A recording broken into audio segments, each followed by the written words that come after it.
नमस्कार मंडळी. मोगरीच्या वेली जाऊन जाताना सुगंध येणारच, हीच अपेक्षा आपण बाबळीच्या झाडाजवळ जाताना केली तर सुगंध सोडाच, पण त्या झाडावरून गळून पडलेला एखादा बाबळीचा काटा आपल्याला पायात घुसू शकतो. अशा वेळी आपण बाबळीच्या झाडाला दोष देऊन काय उपयोग आहे बरं? आपलं चुकलेलं असतं.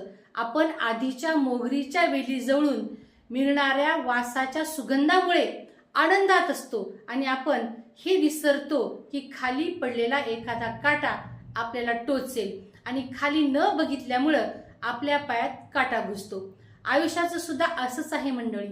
जेव्हा आपल्याला चांगले लोक भेटतात तेव्हा ती लोक आपल्या मनामध्ये घर करून राहतात आणि त्या आनंदामध्ये आपण हे विसरून जातो की आपल्याला जीवन जगताना वाईटही लोक भेटतील आणि म्हणून मग वाईट लोकांच्या वाईट वागण्याचा, त्यांच्या द्वेष मत्सराचा काटा आपल्या मनाला सदैव बोचत राहतो.